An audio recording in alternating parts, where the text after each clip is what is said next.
നമസ്കാരം. എൻ്റെ freight forwarding ലൈഫിൽ ഞാനൊരു 10-35 വർഷം ദുബൈയിൽ ഫ്രൈറ്റ് ഫോർവേഡിങ്ങിൽ ബിസിനസ് ചെയ്തിരുന്നതാണ്. എൻ്റെ ഈ ബിസിനസ് ലൈഫിൽ എനിക്ക് പറ്റിയ ഏറ്റവും വലിയ അമളിയെ പറ്റിയാണ് ഞാൻ ഇന്നിവിടെ വിവരിക്കാൻ പോകുന്നത്. ഇതിൽ ഒളിഞ്ഞിരിക്കുന്ന ചതിക്കുഴികളും ഇതിൽ നമ്മൾ ശ്രദ്ധിക്കേണ്ട കാര്യങ്ങളും എൻ്റെ ഈ ഒരു റിയൽ ലൈഫ് എക്സ്പീരിയൻസ് കൊണ്ട് നിങ്ങൾക്കൊരു പക്ഷേ ഒരു പാഠമായിരിക്കാം.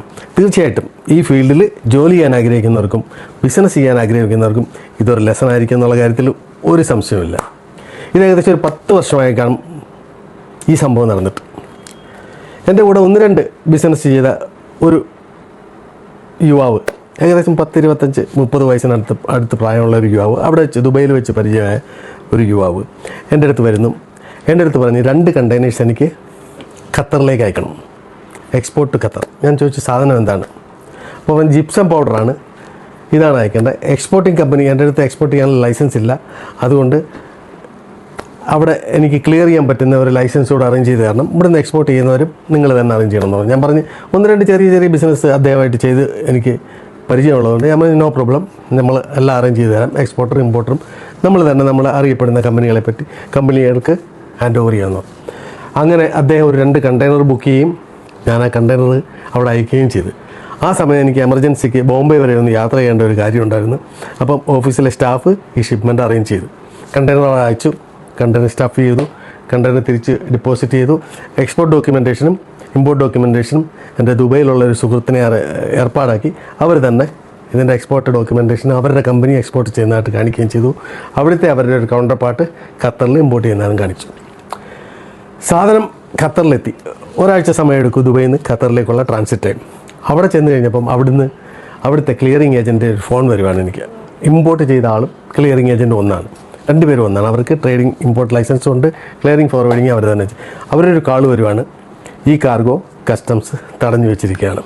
അപ്പോൾ ഞാൻ കാര്യം അന്വേഷിച്ചപ്പോൾ അവർ പറയുന്നത് ഈ കാർഗോയ്ക്കകത്ത് പ്രൊഹിബിറ്റഡ് ഐറ്റമാണ് ഷിപ്മെൻറ്റ് ചെയ്തിട്ടുള്ളത്. പ്രൊഹിബിറ്റഡ് ഐറ്റംസ് എന്ന് പറഞ്ഞാൽ ടൊബാക്കോ ഐറ്റംസ്, തമ്പാക്കെന്ന് പറയില്ല നമ്മൾ, ഈ ഇങ്ങനെ നമ്മുടെ വായിൽ തിരികെ വയ്ക്കുന്നൊരു സാധനം, അത് ഖത്തറിൽ പ്രൊഹിബിറ്റഡാണ്.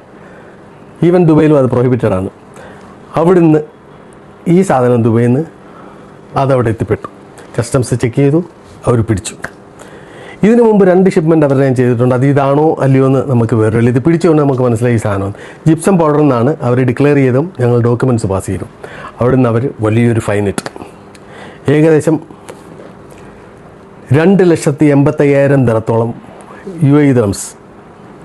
അപ്പോൾ ഏകദേശം ഇൻറ്റു 22 വെച്ച് മൾട്ടിപ്ലൈ ചെയ്താൽ എത്ര ആവും നിങ്ങൾക്ക് കാൽക്കുലേറ്റ് ചെയ്ത് നോക്കാം. ഇത്രയും രൂപയുടെ ഫൈൻ അടയ്ക്കണം. ഫൈൻ അടയ്ക്കുക, ആ കാർഗോ അവർ ഗാർബേജിൽ തള്ളിക്കളയും. ഈ ഫൈൻ അടച്ചില്ലെങ്കിൽ വലിയ പ്രശ്നമാവും, ആ ഇമ്പോർട്ടർക്ക് പ്രശ്നമാവും, ക്ലിയറിംഗ് ഏജൻറ്റിന് പ്രശ്നമാവും. നമ്മുടെ അടുത്ത് ഈ ബിസിനസ് ഏൽപ്പിച്ച ആളെ കോൺടാക്ട് ചെയ്തപ്പം അയാൾ കൈ മലർത്തി, എനിക്കൊന്നും ചെയ്യാൻ പറ്റില്ല, എനിക്കൊന്നും അറിഞ്ഞുകൂടാ. ഫോൺ ചെയ്ത് കഴിഞ്ഞപ്പോഴത്തേന് അദ്ദേഹം നാട്ടിലെത്തിക്കഴിഞ്ഞു. അപ്പം 2,85,000 ഇൻറ്റു 22 ഏകദേശം ഒരു 50 ലാക്സോളം ഇന്ത്യൻ റുപ്പീസിൽ വരും. ഒരു നിവൃത്തിയില്ല. നമ്മുടെ സുഹൃത്തിൻ്റെ ഇമ്പോർട്ടിങ് കമ്പനിയാണ്, സുഹൃത്താണ് എക്സ്പോർട്ട് ചെയ്ത്, അവർ പ്രശ്നത്തിലാവും. അപ്പോൾ ഒരു മോറൽ ഒബ്ലിഗേഷൻ എന്നെ സംബന്ധിച്ച് ഉണ്ട്. ഞാനിപ്പോൾ നാട്ടിലാണ്, ബോംബെയിലാണ്. ഇത്രയും പൈസ എനിക്ക് അറേഞ്ച് ചെയ്യാനും പറ്റില്ല. എങ്ങനെങ്കിലും കുറേ ബുദ്ധിമുട്ടി ഉടൻ തന്നെ പൈസ അറേഞ്ച് ചെയ്ത് അവിടെ കൊടുക്കേണ്ട ഒരു സ്ഥിതിവിശേഷം എൻ്റെ ജീവിതത്തിലുണ്ടായി. ഇതിൽ നിന്ന് നമ്മൾ പഠിക്കേണ്ട ഒരു പാഠം എന്ന് വെച്ചാൽ, നമ്മൾ റെഗുലറായിട്ട് ഷിപ്മെൻറ്റ് ചെയ്യുന്ന കസ്റ്റമേഴ്സ് അല്ലാതെ വേറെ ആരെ ഷിപ്മെൻറ്റ്സ് ഏൽപ്പിച്ച് കഴിഞ്ഞാൽ തീർച്ചയായിട്ടും ആ കാർഗോയുടെ ജെനുവിനിറ്റി നമ്മൾ ചെക്ക് ചെയ്യണം. Especially the exporter is A person. If the export is A person, ഒരാളാണ് ഇത് എക്സ്പോർട്ട് ചെയ്യുന്നതെങ്കിൽ നമ്മുടെ അടുത്ത് പറയാം ലൈസൻസ് ഇല്ല, ഇങ്ങനെ പ്രശ്നമാണ്, എൻ്റെ അടുത്ത് കമ്പനി ഇല്ല. അപ്പം നമ്മൾ നമ്മുടെ ലൈസൻസ് ഉപയോഗിക്കുമ്പം തീർച്ചയായിട്ടും വളരെ ശ്രദ്ധിക്കണം, അല്ലെങ്കിൽ നമ്മൾ ചതിക്കുഴിയിൽ ഏർപ്പെടും. എന്നിട്ട് അവസാനം ഞാൻ ഈ ഇന്ത്യയിലുള്ള അദ്ദേഹത്തിനെ കണ്ടുപിടിച്ചു. ഇടുക്കി നമ്മുടെ പൂവാർ സൈഡിലുള്ള ഒരാളാണ്, പൂഞ്ഞാർ സൈഡിലുള്ള ഒരാളാണ്. അയാളെ കണ്ടുപിടിച്ച് 1-2 പ്രാവശ്യം കണ്ട് പൈസ തരാമെന്നൊക്കെ പറഞ്ഞു. പക്ഷേ ഇങ്ങനെയുള്ള ചതിക്കുഴിയിൽ പെടുത്തുന്നവർക്ക് അവർക്ക് രക്ഷപ്പെടാനുള്ള പല മാർഗ്ഗങ്ങളുണ്ട്. അവരുടെ റെക്കോർഡിക്കലി അവർ റെസ്പോൺസിബിൾ അല്ല. പേപ്പറിൽ അവരല്ല എക്സ്പോർട്ടർ, അവരല്ല ഇമ്പോർട്ടർ. അവർക്ക് രക്ഷപ്പെടാൻ പറ്റും. നമുക്ക് അവരുടെ പുറകെ നടന്ന് നമ്മുടെ സമയം ചിലവാക്കാമെന്നല്ലാതെ ഒരു നിവൃത്തിയില്ല. അവസാനം ഇത്രയും പൈസ എൻ്റെ പോക്കറ്റിൽ നിന്ന് കൊടുക്കേണ്ടി വന്നു. ഇദ്ദേഹം വളരെ സുരക്ഷിതനായി ഇപ്പോഴും നാട്ടിലുണ്ട്. നാട്ടിലും ഗൾഫിലൊക്കെ ബിസിനസ് ചെയ്യുന്നുണ്ടാവും, പറയാൻ പറ്റില്ല. അതുകൊണ്ട് നിങ്ങൾ ഈ ഫീൽഡിൽ വർക്ക് ചെയ്യാൻ ആഗ്രഹിക്കുന്നുണ്ടെങ്കിലും ബിസിനസ് ചെയ്യാൻ ആഗ്രഹിക്കുന്നുള്ളും, ബിസിനസ്സിൽ നമ്മൾ ഒരൊറ്റ മനുഷ്യരെ വിശ്വസിക്കരുത്. Anybody can cheat you any time. ഇതൊരു പാഠമായിരിക്കണം. അങ്ങനെ ഈ ഒരു ഷിപ്മെൻറ്റ് എൻ്റെ ജീവിതത്തിൽ ആദ്യമായിട്ടാണ്, ഇത്രയും നാൾ ബിസിനസ് ചെയ്തിട്ടും എനിക്കൊരു പറ്റുന്ന ഈ ഒരു ഷിപ്മെൻറ്റ് മുഖേന മാത്രമാണ്. അതുകൊണ്ട് എനിക്ക് പല റിലേഷൻഷിപ്പും പ്രശ്നത്തിലായി. ഒന്നും അറിയാതെ ഞാൻ ചെന്നുപെട്ട ഒരു കുഴിയിൽ വീഴുകയും ചെയ്ത് ആൾക്കാർ എന്നെ തെറ്റിദ്ധരിക്കുകയും ചെയ്ത് ഞാൻ മനഃപൂർവ്വം ചെയ്തതെന്ന് പലരും പറഞ്ഞ് അങ്ങനെയുള്ള ഒരു പ്രശ്നത്തിൽ നമ്മൾ ചെന്ന് ചാടി.